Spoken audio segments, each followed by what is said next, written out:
বর্তমান পরিস্থিতির উপর দাঁড়িয়ে দেওয়া কথাগুলো, বর্তমান পরিস্থিতির উপর দাঁড়িয়ে দেওয়া কথাগুলো পরিস্থিতি বদলে গেলে কথার কথা হয়ে যাবে। তবে এই কথাটি মাথায় রাখবেন, কথায় কথায় রেগে যাওয়া ব্যক্তিদের চেয়ে কথায় কথায় অতিরিক্ত হাসা, কথায় কথায় রেগে যাওয়া ব্যক্তিদের চেয়ে কথায় কথায় অতিরিক্ত হাসা ব্যক্তিদের বেশি ভালোবাসার প্রয়োজন। তবে প্রয়োজনের তুলনায় যারা অতিরিক্ত কথা বলে তো প্রয়োজনের তুলনায় যারা অতিরিক্ত কথা বলে তারা মূলত দু ধরনের হয়। এক, হতাশায় আছে, দুই, আশায় আছে কিছু নেবে আপনার কাছ থেকে। আপনাকে তার খাঁচায় নেওয়ার জন্য বা আপনাকে কাছে পাওয়ার জন্য সে অনেক মিথ্যে কথা বলবে যা আপনার সত্যি মনে হবে, আর আপনাকে ছাড়ার জন্য সে অনেক সত্যি কথা বলবে যা আপনার মিথ্যে মনে হবে।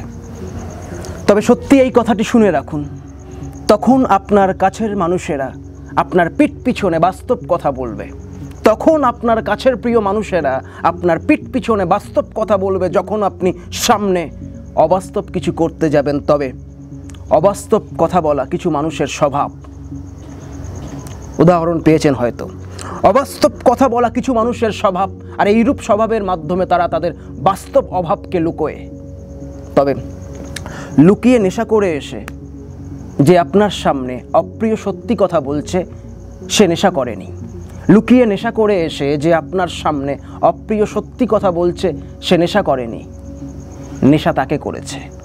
কিন্তু বর্তমান যুব সমাজ নেশার কথা শুনতে খুব ভালোবাসে। বর্তমান এই যুব সমাজ নেশার কথা শুনতে খুব ভালোবাসে, নেশা ছাড়ার কথা নয়। তবে আপনার বন্ধু মহলে, আপনার আত্মীয় স্বজনদের মধ্যে, আপনার এলাকাতে যে ব্যক্তি ৯-৬ কথা বলছে তার অতীত জীবন ৬-৯ হয়ে গিয়েছে। তবে জীবনে চলার পথে আপনার রথে ওঠার জন্য প্রথমে সে ব্যথার কথা দেবে। জীবনে চলার পথে আপনার রথে ওঠার জন্য প্রথমে সে ব্যথার কথা দেবে। স্বার্থ ফুরিয়ে যাওয়ার পর আপনার রথ থেকে নামার জন্য সে কথার ব্যথা দেবে। যাই হোক, আমি আপনাকে ব্যথার কথা দিলাম নাকি কথার ব্যথা দিলাম আমি জানি না। আমিও কিছু মুহূর্ত পর এই রথ থেকে নেমে যাব। তবে তার আগে আরও একটি কথা দিয়ে যাব। মূর্খ আগ বাড়িয়ে কথা বলে, মূর্খ আগ বাড়িয়ে কথা বলে, বোকা বাড়িয়ে বলে। মূর্খ আগ বাড়িয়ে কথা বলে, বোকা বাড়িয়ে কথা বলে, আর বুদ্ধিমান বলার কারণ।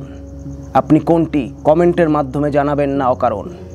খুব ভালো থাকবেন, পজিটিভ থাকবেন, অ্যাক্টিভ থাকবেন, মোটিভেটেড থাকবেন, হ্যাপি থাকবেন ভেতর থেকে। অপূর্ব রায় ফিলোসফির সঙ্গে থাকার জন্য আপনাকে অসংখ্য ধন্যবাদ। মানসিক ভারসাম্যহীন, গৃহহীন, অসহায় মানুষদের সহযোগিতা করার জন্য আপনাকে ভেতর থেকে ধন্যবাদ। এটুকুই কথা দিলাম, ব্যাস, পরের কথা পরে দেব।